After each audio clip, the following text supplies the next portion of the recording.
Welcome back to another episode of Parenting Shrink Wrapped. Sam here with Melissa, and we are joined today by Laura Reagan, who is a social worker and the owner of the Baltimore Annapolis Center for Integrative Healing, where she serves teens and adults. And we're really excited because Laura is a somatically oriented trauma therapist.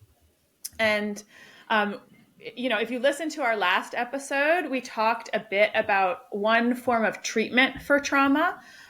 Today, we're going to talk about trauma in general, and we're going to go a little bit deeper into the nature of trauma.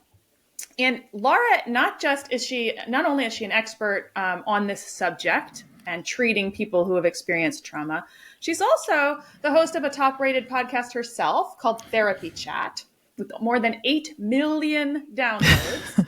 That's amazing. 8 million. Did you hear the who am I channeling? What movie am I channeling? Million. Come on. $1 million. Dr. Evil. There we go. Thank you. Thank you. And Therapy Chat's sister show, Trauma Chat. And she's the founder of Trauma Therapist Network, which is a website platform for learning about trauma and finding a trauma therapist, which she founded in 2021. As a trauma survivor herself, Laura is passionate about spreading the message that trauma is real, healing is possible, help is available. And you can find more about Laura at www.traumatherapistnetwork.com and all of her work. You can also, of course, find it in the show notes. Welcome to Parenting Shrink Wrapped, Laura Reagan. Thank you. What a lovely introduction. We are excited to talk with you, and I know that this is a subject that I don't know there's a human on the planet who's old enough to be listening to this who hasn't experienced some form of trauma. And before we get to talking about that, can you talk about what it is that brought you to this work? Tell us a little bit more about you, kind of what led you to want to spend your entire professional career working with some of the hardest, most stuck parts of people? Oh, yeah. Good question. So I would originally have told you that I went into this work because I had a family member it was a younger family member in my extended family whose parents had an abusive relationship. One of the parents was abusing the other. And I felt really powerless to do anything about that. I knew about it when I was a teen myself. And so that was actually a trauma for me, knowing that there was a child in my family who was witnessing domestic violence and that there was domestic violence happening that I couldn't do anything about. But when I learned about how impactful trauma is, and I originally learned about it through the lens of how it impacts children, and I thought, wow, if I could be a therapist and help kids who've experienced trauma to recover from those experiences, I think what I originally thought was I could stop. It was kind of like I could prevent what I couldn't prevent in my own family. But through my own healing journey, I've also realized it's really my own little self, and not just because of that, but my own experiences that weren't just witnessing or knowing about something happening to someone else, that I was kind of really wanting to rescue my own little younger me. So, and I think that's a beautiful aspect of, our own healing journeys, is to reconnect with the parts of ourselves that had to be separated away and hidden, and really be able to embrace ourselves fully as we are. It's not just about relieving symptoms or, not feeling so anxious, but really getting to know who we always have been without all of those experiences that have shaped, the parts of ourselves that we had to deny, our emotions or things that we thought weren't acceptable about us. Well, and usually my experience working with people who have experienced trauma, and frankly my own personal experience, is the things we do to cope with the overwhelm, when we are confronted with something that is overwhelming for us in the moment, it exceeds our ability to handle it because of our age, our experience, our coping tools, whatever it is, or just the circumstances. We do things to manage those moments that are extreme, that might not be useful in other moments, but they are actually survival mechanisms for the circumstances at hand. And then we start applying those same survival mechanisms to other less threatening moments, and they stop being survival mechanisms and they can start getting in the way, right? Right. The very same tools that helped us manage you know a significant adversity, a period, a trauma, become roadblocks when the circumstances are not traumatic, but our bodies are trying to handle it with the same tools. 100%. Yeah, the trauma reactions are adaptive and they really help us survive those situations. And then, especially what often happens for children, and I know we're going to talk about this more in depth, but the adversity that children experience, it's often repeated experiences. So when we think about trauma and we talk about like, oh, I was physically abused as a child, for example, or I was emotionally abused as a child, or my parents weren't there for me emotionally as a child. We don't, first of all, a lot of people in our area wouldn't call like spanking or hitting kids even abusive, but the way it's experienced to the child is traumatic. And but regardless, it's the ongoing nature of the experiences that makes our brain sort of get stuck in when I feel like this is what I need to do. There's a life threat, and situations that aren't life threatening feel life threatening. So we continue to, turn to those coping strategies, and it's happening automatically. It's not really a choice, which is one of the other things where parents are like, well, make good choices. And the kid's like, I'm making the choice that feels right to me. I don't know what else to do. Mm-hmm. Mm-hmm. I do want to talk a little bit. We do want to talk about childhood experiences. And before we started recording, we talked about the concept of ACEs, adverse childhood experiences. Can you share a little more about what that is and the significance of an ACE or more in a person's background? Yeah. Do you mind if I give like the background on the study itself? Yes, please do. Please do. Yeah. Yeah. So way back in the 90s, there was a doctor working for Kaiser Permanente Health System at the time in San Diego who was doing a study on weight loss. And he had what he thought was a great strategy for helping people lose weight, and people who, for health reasons, really were hoping to lose hundreds of pounds, were participating in his study, and they were going through, and people would lose really significant amounts of weight, like 100 pounds more, and they still had more to lose, but they started dropping out of the study after they were having these great results, but they hadn't finished it. And so he's saying, what's going on here? So he's asking the study participants, why did you drop out?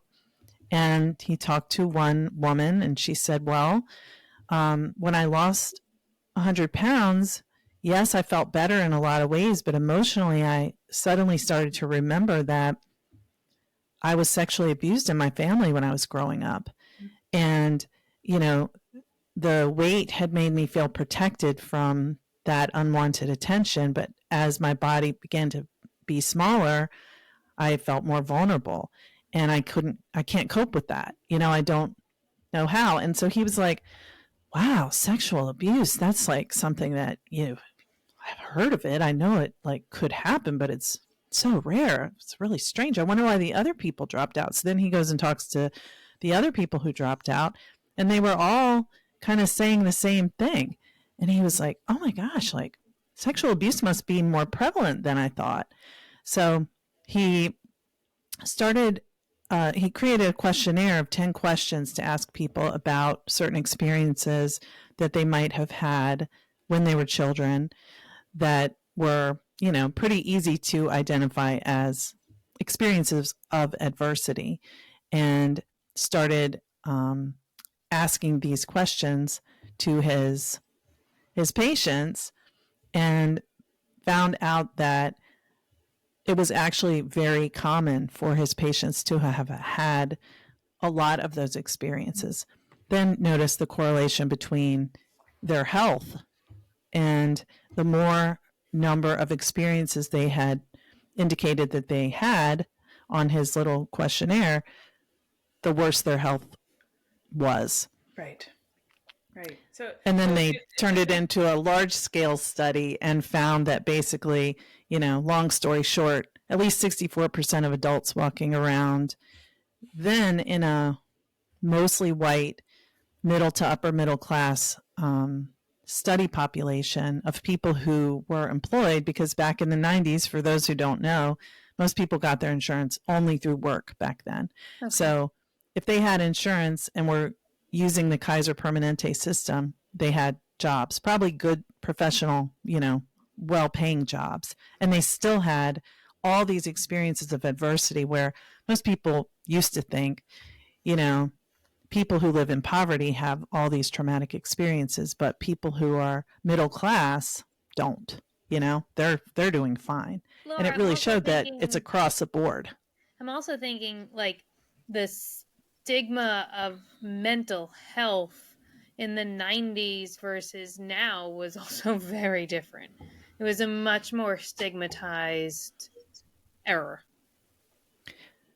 Yeah, and they weren't really talking about trauma in the 90s. I mean, some people were, and it was mainly focused on Vietnam veterans. So when what I love about the ACEs study is that it shows us that not only are experiences of adversity during childhood very common, but that they also have significant mental health effects and physical health effects. And I feel like that study is so important because it tells our policymakers, our leaders in the legislatures that, health depends on recovering from these adverse experiences that are very common. So we need to create social safety nets that support families and children and everyone who lives in our society, because not only does it have a tremendous mental and physical health cost to the individuals, but to our whole society, and a financial cost to our society as well, in the trillions per year. Yeah, I am with the link between adverse childhood experiences and health outcomes. It's my understanding, and I will acknowledge that this is not something I did a lot of research on before this recording, right? Like, it's just for some reading I did at some point, but like it increases inflammatory markers in your body. Yep. And that, right, like your cells become inflamed, which makes you more prone to all sorts of diseases and degenerative conditions, right? I mean, is that right? And especially things like autoimmune conditions and pain disorders that, they used to say these things are in your head. And so it kind of validates, no, these things have a very serious impact. And it's more often women who have those autoimmune pain responses and keep on going. So, once again, not to be too political, but that are what women need in the healthcare paradigm has always kind of been a little bit less of a focus, because, they've always spent more time studying men's bodies and kind of just assuming they're the same. Right. Can you talk about what some of those adverse childhood experiences are? Sure. I don't have the list in front of me, so I might miss something, but they talked about were your parents, did they fight a lot, or was there, basically they ask, was there domestic violence? It's not in those exact words. They ask if a parent abused substances. Did a parent or a family member ever go to jail?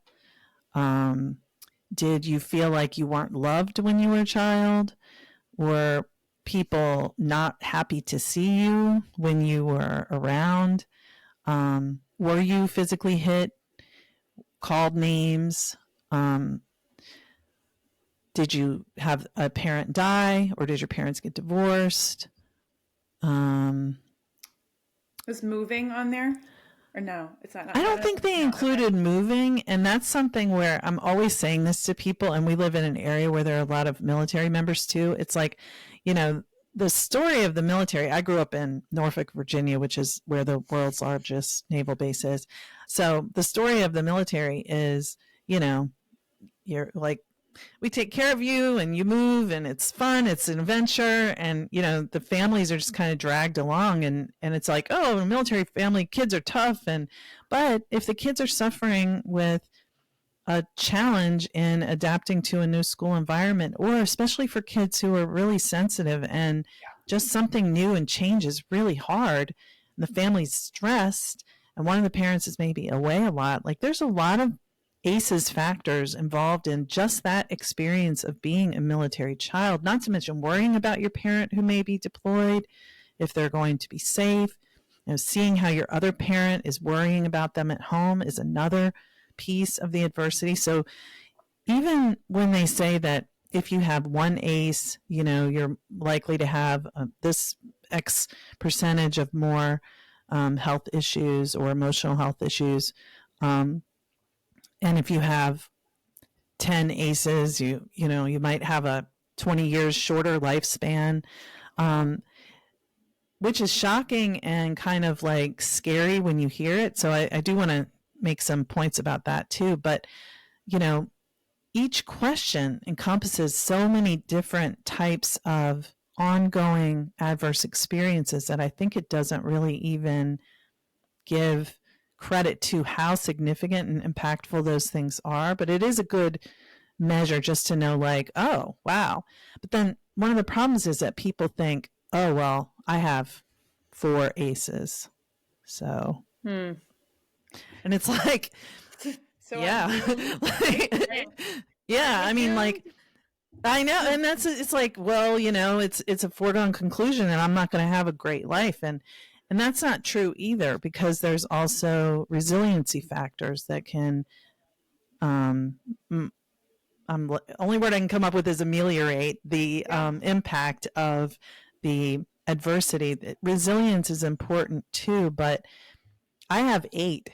I have 8 out of the 10, and I'm actually not that unhealthy. I'm fairly healthy. In midlife, I'm not as healthy as I was as a younger person. It has caught up with me, like with inflammatory and autoimmune impacts. But overall, I'm pretty healthy. I don't feel like I'm on my death's door anyway.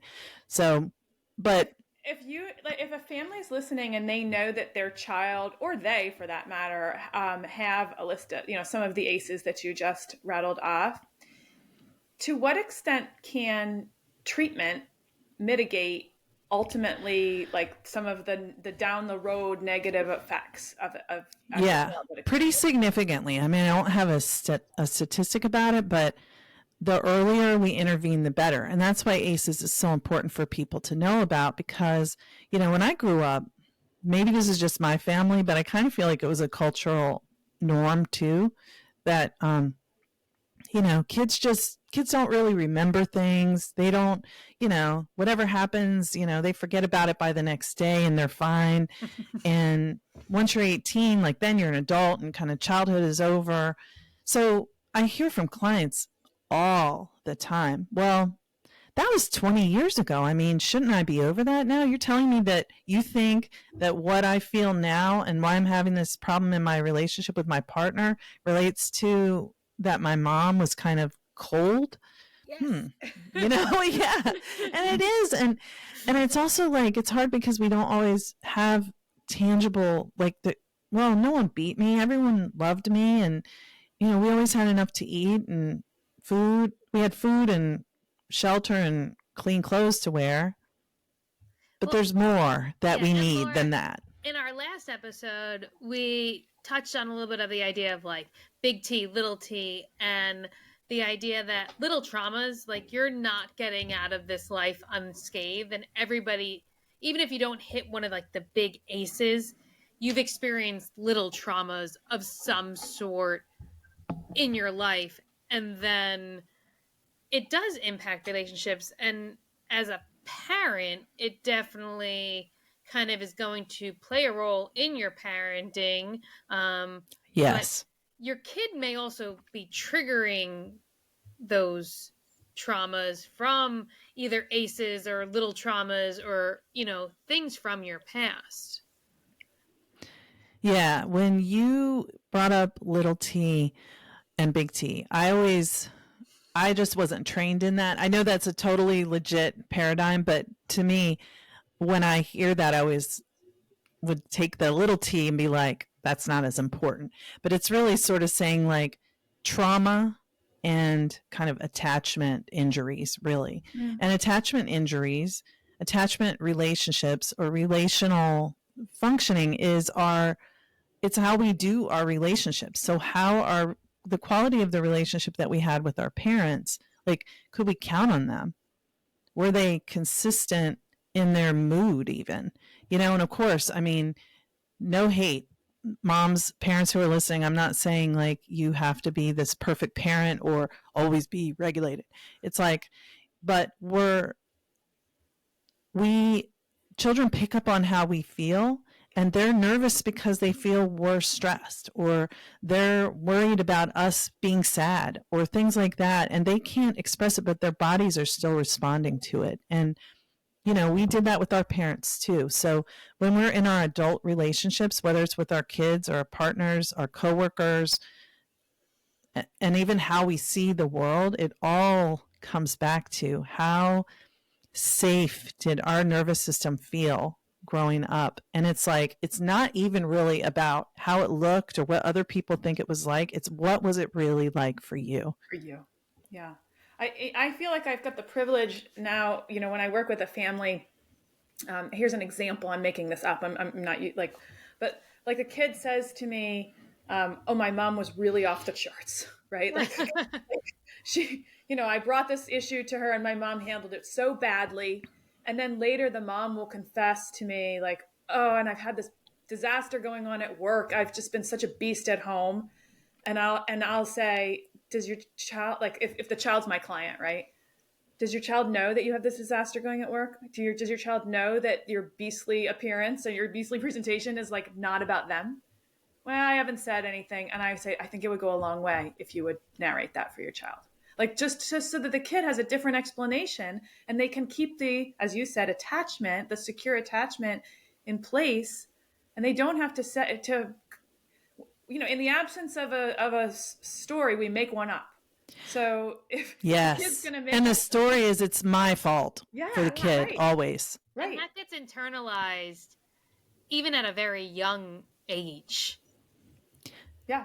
So exactly. I'd love to have not that mom being a beast to a kid is like, that's not a trauma. I'm not suggesting, but even that depends what they do. It could be.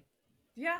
Or if it's chronic, right? It could be. Yeah. But like just to have the privilege to be able to have a parent trust me enough for me to say like, you could make a repair in this one, and the parent be like, yeah, I'm going to do that.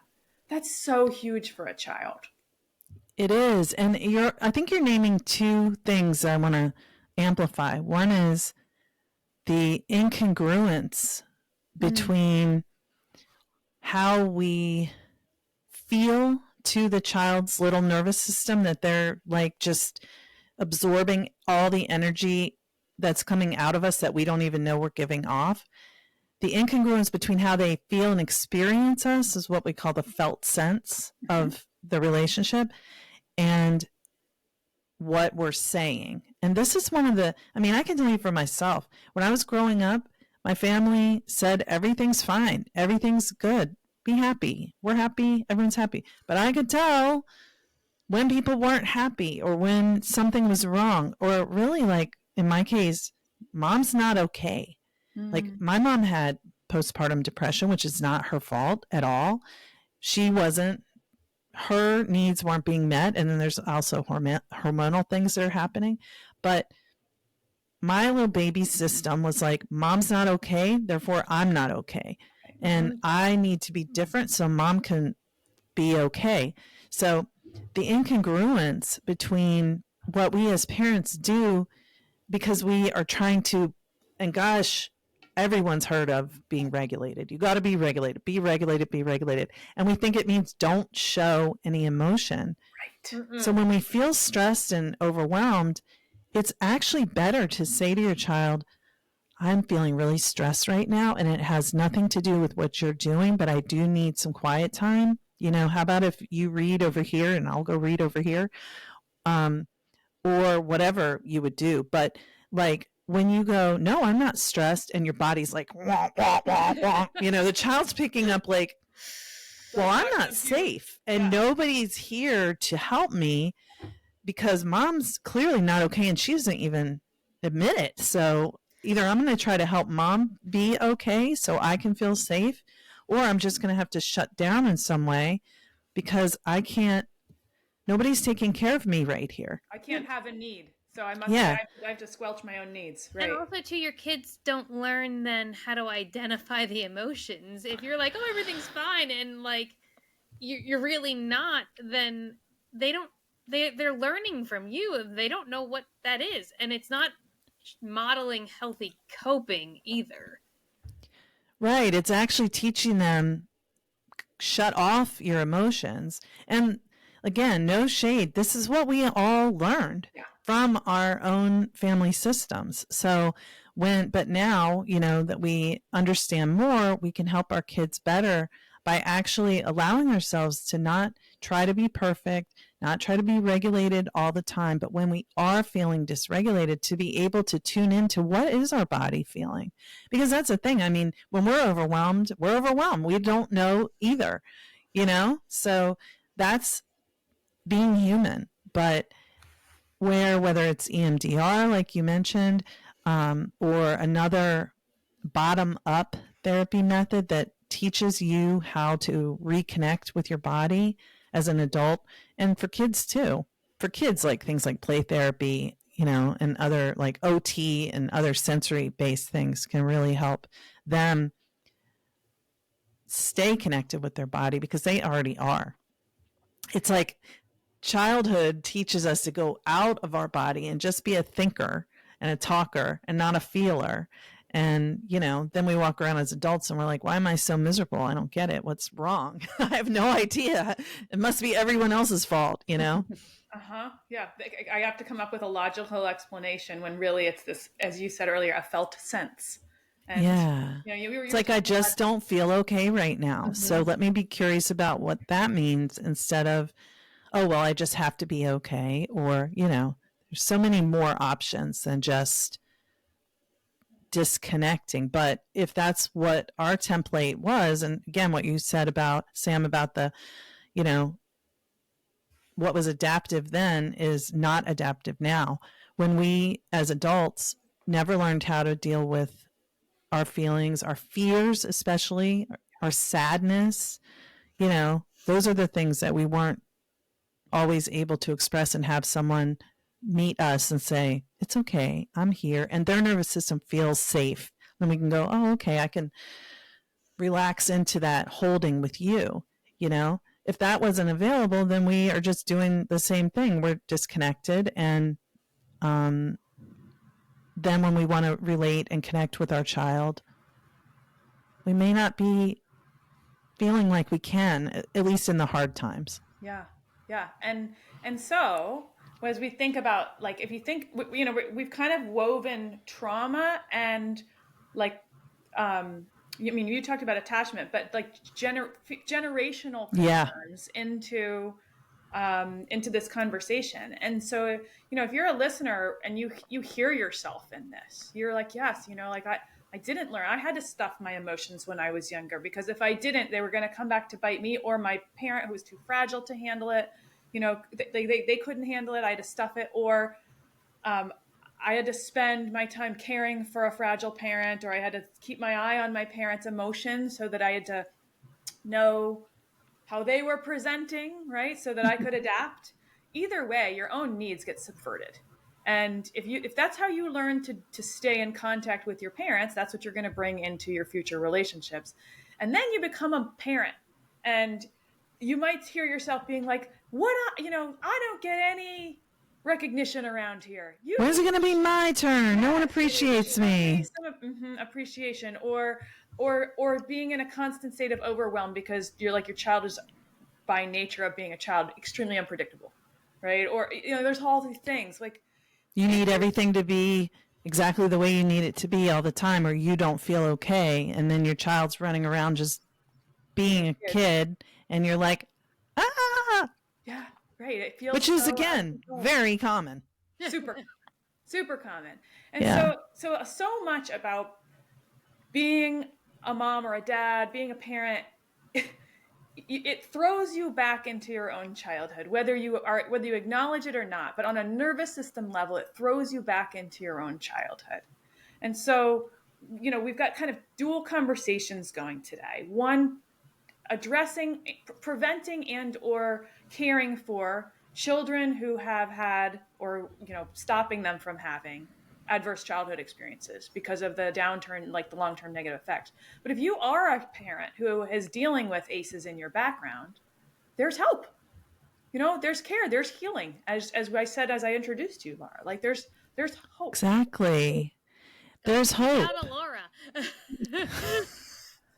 Yeah, and that, that's why I created that's why I really created the Trauma Therapist Network platform, is to help people see, oh, when I think of trauma, I think, well, I was never in a plane crash or fought in a war, but it's more than that. It's so many other experiences. And in fact, we talked before we were recording about the pandemic. Everyone who's listening to this has lived through the pandemic. And if you had children during the pandemic, or if you gave birth to a child during the pandemic, or you already had children and you were living with them during the pandemic, that was a traumatic experience for all of us. And, it's like, you mentioned this, Sam, before, but like collectively, there was this sort of feeling of, well, I don't know that I'll be safe. It sort of mirrors like a family experience where the parents aren't able to help the child. The outside world wasn't holding us the way that we're meant to be held in connection with, nature and everything. It was like, no, outside is not safe. Other people are not safe. So I have to, and then we did whatever we thought we had to do to get through it. But children that were living through that experience have experienced a trauma. Just like when we think about history, the flu epidemic of 1915, it's known that that was a massive trauma to the culture, and hundreds of thousands of people died. But what's the impact on the generations that came after 1915 who lost so many family members? So many families had to be blended. People didn't have money. There were wars going on. It's like, if you look at the historical context, it's hard to really blame our parents for the way they did things when, they were being parented by traumatized people too. And this has just gone generation after generation. So that's something that I'm really passionate about trying to educate people about, so that we can begin to do something different. And on Trauma Therapist Network, this is my long answer, you can learn about trauma, and you can also find a trauma therapist. So even if you're not in our local area, because if you are, you could come to us, and there's some other great trauma therapists in the area too. But if you're not, findtraumatherapy.com is the searchable directory part of Trauma Therapist Network. So you can get there through the main page or at findtraumatherapy.com, and you can find a therapist anywhere in the U.S. Not every state, but we're working on it. That's a huge service that you've acted as the hub for. That's amazing. Thank you. It's kind of like my pandemic project. Everyone else had a pandemic project, and I said, well, I guess I'll finally do this trauma directory that I've been complaining that no one made until now. That's wonderful. Laura, thank you so much for being a guest and being with us today, and all of the insightful information that you provided our listeners. we're so happy that you were able to share some of your time with us. Thank you. It was so great to be with you. I always love talking about this. I never, ever get tired of it. That's why 2 podcasts, one's not even enough. I'm just like, no. So, if you guys want to find Laura, her information will be in the show notes. Thank you so much for tuning in to this episode of Parenting Shrink Wrapped. And thank you for raising our next generation of world changers.